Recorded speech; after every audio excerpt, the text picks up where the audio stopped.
வணக்கம். சற்று முன் கிடைக்கப்பெற்ற ஒரு மிக மிக முக்கியமான செய்தி ஒன்று வெளியாகியுள்ளது.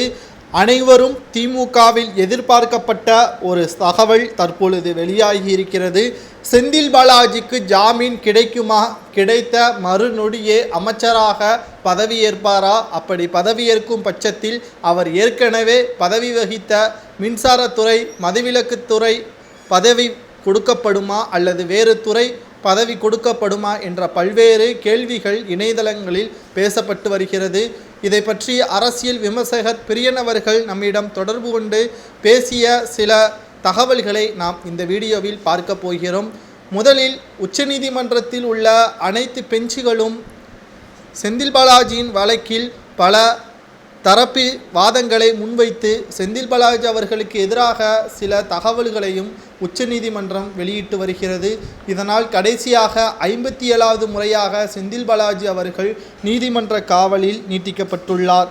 தற்பொழுது செந்தில் பாலாஜி அவர்கள் ஜாமீனுக்காக காத்து கொண்டிருக்கின்ற திமுகவினர்கள் அமைச்சரவையையும் தள்ளி வைத்திருக்கிறார்கள். அமைச்சரவை மாற்றம் தற்பொழுது நடைபெற இயலாது.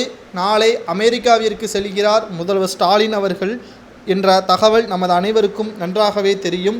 இந்த நிலையில்தான் செந்தில் பாலாஜி அவர்களுக்கு எதிராக சாட்சிகள் விசாரணை நடக்க தொடங்கிவிட்டது.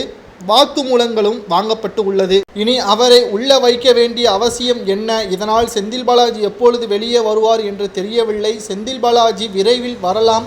அதற்கு ஏற்றபடி அமைச்சரவை மாற்றங்களை தாமதம் செய்தார்கள் என்ற தகவலும் அரசியல் வட்டாரங்களில் பேசப்பட்டு வருகிறது. செந்தில் பாலாஜிக்கு நம்பிக்கைக்குரிய நபர், அதனால்தான் அவருக்கான வாய்ப்பை ஸ்டாலின் மறுக்க மாட்டார்.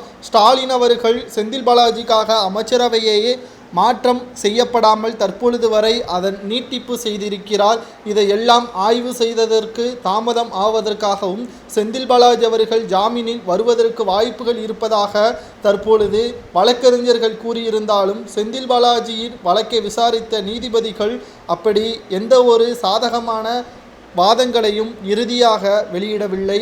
தற்பொழுது தமிழ்நாட்டில் அதிகாரிகள் மாற்றம் சில நாட்களுக்கு இனி இருக்காது என்றும் திமுக வட்டார தகவல் தெரிவிக்கின்றன.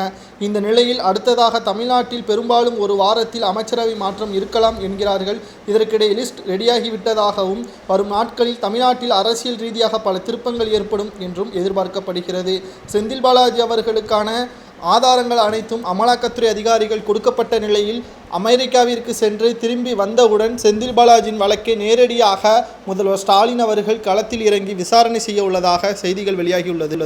ஆனால் அமலாக்கத்துறை தரப்பிலிருந்து செந்தில் பாலாஜிக்கு ஜாமீன் கிடைப்பது கடினம் என்றும் கூறப்படுகிறது.